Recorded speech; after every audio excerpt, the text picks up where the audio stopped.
Hi, I'm Stefanie Estes. I'm an actress in Los Angeles, and welcome to the Chat with Dan show. So welcome back, everyone, to another episode of Chat with Dan here. Today, what can I say? I'm already speechless. We haven't even started yet. It's like Christmas already. Because I have on the show, one more time, the incredible, the amazing, the badass, the superstar, the one and only, the incredible even, Stefanie. Stefanie, how are you today? I am so well. Wow, I will take that intro with me for the rest of the week. That was so lovely. You better take it. All I right. will. And so welcome back here. It's incredible to have you here. I also want to thank those who are tuning in. If you're new to the channel, don't forget to leave a like, subscribe, follow. But also in the description below, you're going to find all of Stefanie's social media. You should know why she's super badass. But in case you're not, the good thing is that she's going to be raising the bar. By the end of it, you'll be like, I get it. And, without further ado, let's jump in. So, I want to start this whole conversation by throwing out the very first question. What part of yourself did you have to leave behind to become the person you are today? I think I had to leave behind a lot of my insecurities. I think that's something that I'm consistently working on. But I think I had to let go of caring too much what other people thought about me, stories that I told myself that weren't based in fact. I find that that's something that obviously, we're continuing to ever evolve as human beings. But as I've gotten older, I think, letting go of wanting to be perceived a certain way or, caring too much about what others think about me and really trying to love myself for all of the great things about me and all the flaws that I have. I would say that's been the biggest thing. Do you think that comes with time? Yes, I do. I think an experience, right?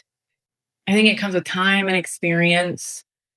Yeah, because I don't think Stefanie at 18 or 25 was as comfortable in her own skin as she is now. And while I have done work on myself, I do think the main thing I can attribute that to is experiences and having more and more of them as time passes. Now, was there a moment in your journey where you came like this close to give up that almost no one knows about it? I feel like there was a time during perhaps the pandemic, and then in between the pandemic really changed everything in terms of how the acting industry and the entertainment industry functions. I think maybe there's a time, but I know there was a time between when the pandemic had started, we were sort of coming out of COVID, and then we had, I'm sure you remember, the SAG-AFTRA and Writers Guild strikes. It was like everything just fell, and then AI, and I was like, do I need to go back to school?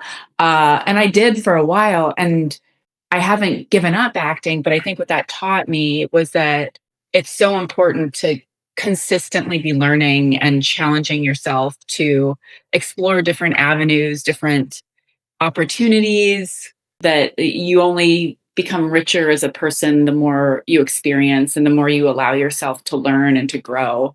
And not to be so myopic about my definition of what it means to be a successful actor. I work consistently as an actor, but it doesn't mean I get to work as an actor every day, like a 9 to 5 clock in, clock out job. So what am I doing outside of that is enriching my life and engaging me mentally and emotionally?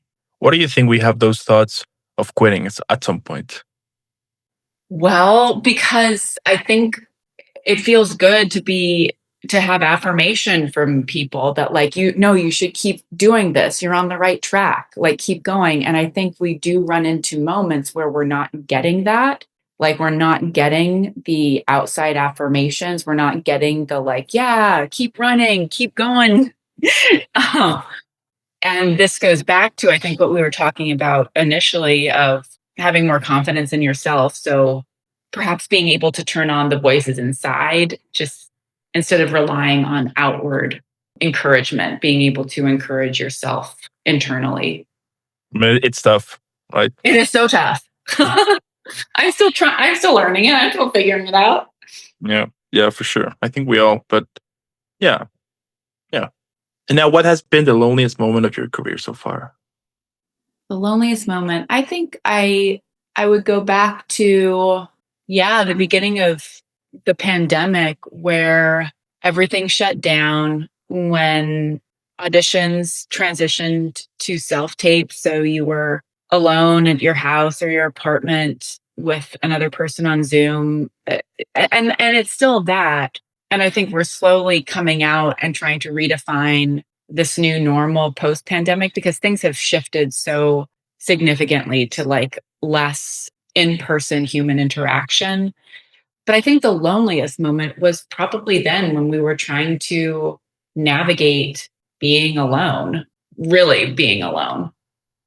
Was it tough? Like the first time you submit your first self tape during the Yes. pandemic? Yeah. Oh, yes. Oh, yeah. And it's still tough because in the old times, we used to get to go in the room and, have a back and forth conversation with someone. Now occasionally, like now we are having some in person auditions. Sometimes you'll have a Zoom audition, but you really got to have like a little conversation with someone. You got to do the scene, and then sometimes you would get a redirect, which was lovely. You got to work and play.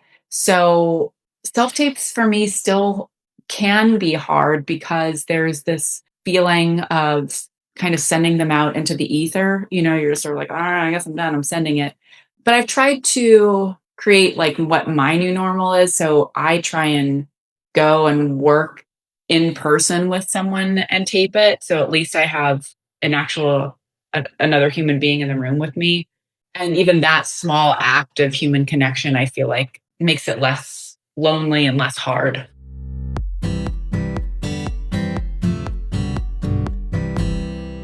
Now, tell me, what's your take on AI? I'm not great. Don't love it. I kind of hate it. That's my take. Yeah. It's crazy, right? How much has it advanced over the past few years? Now, ChatGPT, like all of that, took took the place of Google, right? Back Yes. then, you used to Google things. Now you can just ask them, which is great. But now the thing that they're using it to create like films and Oh, I like know. all of that, I'm like, yeah, I don't know. Yeah, it's really scary in terms of, in so many ways. I mean, what it does to our environment, like what it's going to do to our economy, our workforce. I mean, the thing is, we can't go back. Like it's happened. Like the genie is out of the bottle, as they say. But I do hope that we find a way to live with it in a way that is healthy for humans and healthy for our planet. But yeah, it's scary. It's real, and it's advanced so quickly. Yeah, I do think that sure. I mean, it can get super advanced and all of that, and sure, it can create like really awesome, stunning visual things. Sure, but I don't think it's gonna be able to replicate 100% a human emotion to it. yeah, And let's face it, sure they can create like this very cool film. And I think the other day I was seeing like this article that they created like this short film, something. Anyway, yeah, yeah. anyway, I think I saw that that too. it looked like very stunning, like all of that, and I was like, yeah, maybe that looks cool. But I think that at some point, either that become a niche on its own. That if you want to Yeah, create, that if you want to watch AI content, sure you can watch this. But at the end of the day, it's not going to be able to take like replace 100% what humans do because you want that connection to it. You want that raw side, those mistakes that yeah. happen, like all of that. I think that is what makes it special because I do think also with arts, that's what you want, right? That connection. So Yeah, yeah, and I actually, just last month went to a film festival here in Los Angeles. It's called the Credo Film Festival, and their whole thing is every project in it has to be made without AI in any way, which I thought was great. There are some things that humans need, like that a machine can't do. And AI like consistently makes mistakes. It's constantly like hallucinating. And like when you're talking about acting or writing, I think you're absolutely right in that like there's something about the human experience that cannot be replicated through like a large language learning model or whatever it's called, like culling everything from the internet and like churning stuff back out. yeah. I do think the only thing that I'm kind of scared or worried is the fact that they're using it the likeness of people without them telling them, you know? Yes. An actress a few weeks ago told me that she did this project and everything, and then she noticed that they used her face with AI. So she called her agent, like all of her crew. And she was like, either we suing them or they take this down because this is not right. I mean, they're basically like violating the contract. So the whole mess happening, at the end, they took it down. And then she was like, Good. see? And by the end of it, she was like, the scene that they put with AI without AI still was looking good. So that's the only thing that kind of worries me sometimes, that they were going to be, some companies, people might steal your likeness for their video. Sure. You I know? don't doubt they would. So They can, they'll do it, you know? for sure, But for sure. I'm glad she was on top of like catching it and asking them to take it down. Did you have like something happen to you like that, or Not that I know of, but I know that it is very easy now to create a likeness of someone based on just a few video images or still images. They can do it with your voice, with like, I don't know, a couple seconds of you talking. So not that I know of, but yeah, it's an incredibly scary time to be in. I think that's why I'm so happy that the union that I'm a part of is very involved in protecting performers' rights in regards to AI. SAG-AFTRA has been very battling that, which I am very grateful for. yeah, for sure. Now taking a quick break from all the deep stuff and jumping to the first activity called the craft break.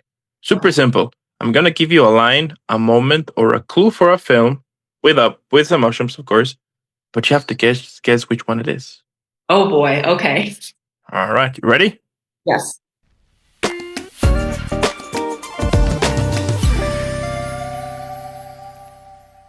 All right, starting with the first one. It's a quote, super simple, easy going. The quote, it goes, "To infinity and beyond." You're Oh, up. that's Toy Story. There you go, right? A nice warm up here, nice warm Yes. up. Okay. Okay. All right. Now, second one. A man survives alone on an island talking to a volleyball. Oh, sir. Wait. Oh. You want me to give you the options or you got it? I think I got it. It's Tom Hanks, and the movie is. Oh my gosh! Give me the options because I want to say Survivor, and it's not Survivor. That's a TV show. All right. Your options are The Martian, Life of Pi, or Castaway. Castaway. Castaway. I knew it was one word. Yep. All right. Now, this one is a quote. We're still like in the warm up. The quote, Okay. the quote goes, "Houston, we have a problem." Oh, Apollo 13. There you go. All right. Now, a man pretends to be a pilot, a doctor, and a lawyer, all before turning 21. Your options: The Wolf of Wall Street, Catch Me If You Can, or American Hustle. Catch Me If You Can. There you go. Now, this one is a quote. Okay. It goes, "You're gonna need a bigger boat." Your options: Jaws, The Meg, or Deep Blue Sea. Jaws. All right. Now, a man wakes up in a world where everyone has forgotten the Beatles except him. Your options: Yesterday, Rocket Man, or Bohemian Rhapsody. Yesterday. There you go. Now, this one is a quote. It goes, "I volunteer as a tribute." Your options: The Hunger Games, Maze Runner, or those two. I'm pretty sure it's Hunger Games, even though I haven't seen those movies. You tell me. Hunger Games. 100%? I think. Yes. Then, on that case, let me tell you that, yes, it's Hunger Games. All right. Now, a superhero loses his powers after giving them up. Your options: Spider-Man 2, The Dark Knight Rises, and Man of Steel. Oh, no. Wait. Spider-Man 2? You sure? No. You want to lock that in? I'll lock it in. Yes, it's Spider-Man 2. What? Oh, amazing. Okay, great. Now, a man relieves the same violent day over and over, getting better each time. Your options: Groundhog Day, Looper, or Edge of Tomorrow? Groundhog Day. You I'm sure? locking it in. Lock it in. Then in that case, let me tell you that you're wrong. It's Edge of What? Tomorrow. No! No! Yeah. Dang. I haven't seen Edge of Tomorrow. Yeah, I think it's with Tom Cruise. Yeah, it's with Tom Cruise. Okay, it came out recently, right? No, it didn't. No. Now, this one is a quote. Okay. It goes, "Don't ever let somebody tell you you can't do something. Your options, Rocky, The Pursuit of Happiness, or Creed." I have no idea.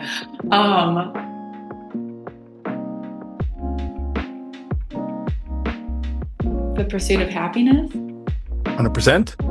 No, but I don't know. Shall we, so that's the answer? That's the answer. Okay. Then in that case, you're right. It's The Pursuit of Happiness. Really? Yeah. It's the one from Will Smith. Amazing. Okay, yes. Yeah. Now, a man relieves memories of love as they slowly disappear forever.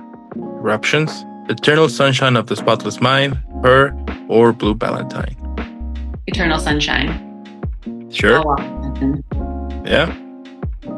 Yeah, it's Eternal Sunshine of the Spotless Mind. You got it. All right. Now, a man realizes too late that success cost him the people he loved. Your options, Citizen Kane, The Social Network, or There Will Be Blood. I mean, I would say all three. Can I say all three? The success? Yeah. All three. I'm going to say all three. You sure? Yes. This is a risky one. You sure? Okay. Then let me just tell you that no, it's Citizen Kane. Fair. No. Now this is the last one for all the marbles. Okay. All the marbles. All the marbles on it. It goes. It's a quote. It goes, "No man is a failure who has friends." Your options, It's a Wonderful Life, Forrest Gump, or The Green Mile. It's a Wonderful Life. You sure? Yep. I watch it every year. Yeah, It's a Wonderful Life. Yeah, you got it.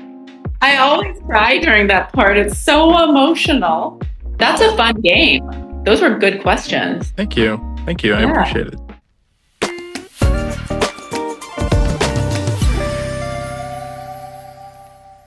Now, switching back to our regular transmission. Yes. Tell me, even now, what fear quietly shows up every time you begin something new?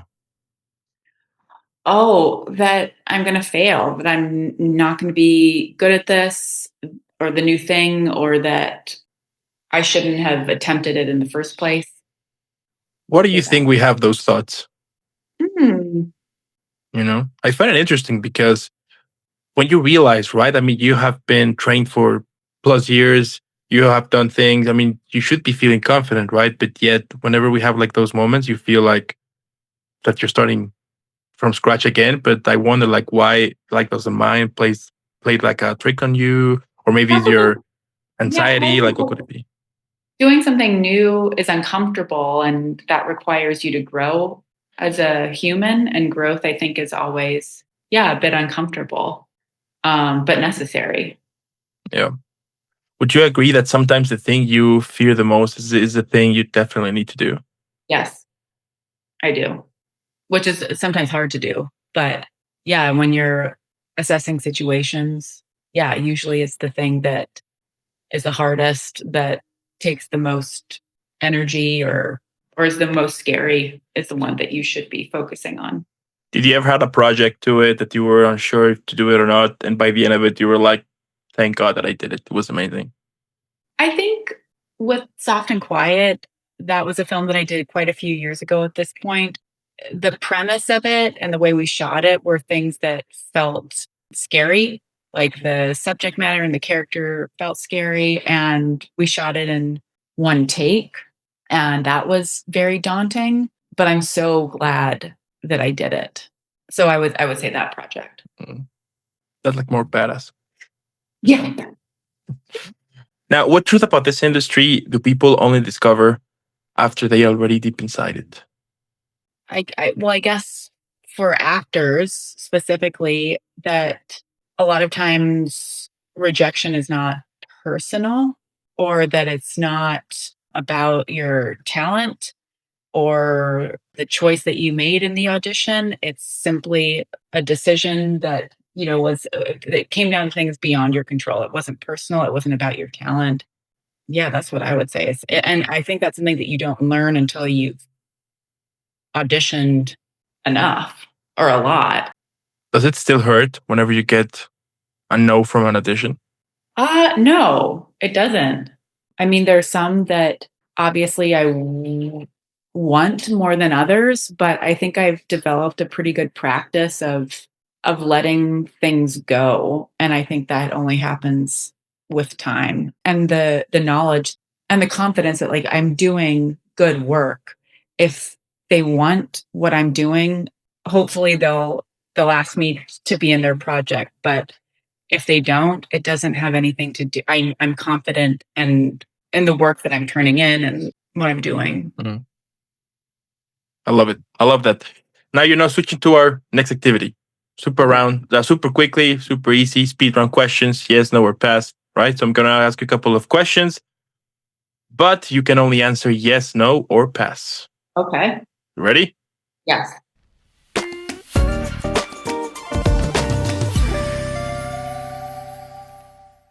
All right. So, have you ever seriously considered walking away from your career? No. Do you think success changes who a person really is? No. Have you ever taken a role or a project you didn't fully believe in? Yes. Do you think talent matters more than hard work in this industry? No. Have you ever felt jealous of someone else's success?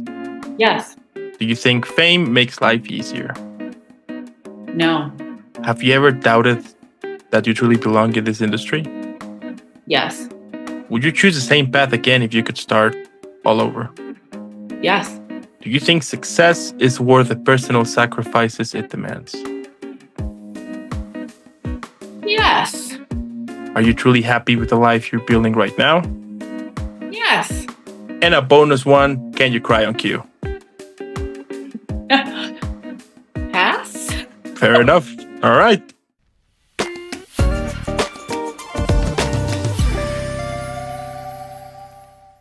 Now, returning one more time to our regular transmission, tell me, in your experience, what truly separates the people who dream about this path from those who manage to survive it? I would say stamina. I would say bravery. I would say confidence. And yeah, I would say stamina, bravery, and confidence. Yeah. And what lie about success do you think this industry keeps selling to the next generation of dreamers? That success solves everything, that success is a measure of your self worth as a human, that success is forever or timeless. I think those are all lies that this industry sells to people. Mm-hmm. And that you're only, that your worth as a person is correlates to your level of success, which is so not true. This industry is so beyond, in many ways, beyond an actor's control.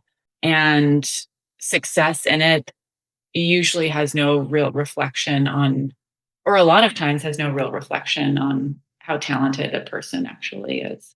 And as your definition of success has evolved, what matters more now than just booking the role? My happiness, my mental health, my support system, like the people around me, my community, that matters to me a lot more than getting a role in something. Yeah. I think that is what it's all about. And it's how it should be.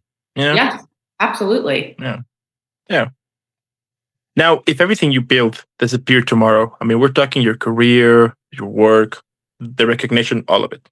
Yeah. What would you hope people still remember about you? That I was kind, that I was caring and honest, yeah, and a good person. And plus, super badass. You I'm said. super badass. Fair enough. Now, if the younger version of yourself would see the life you're living today, would they Mhm. feel inspired or they would try to warn you about something?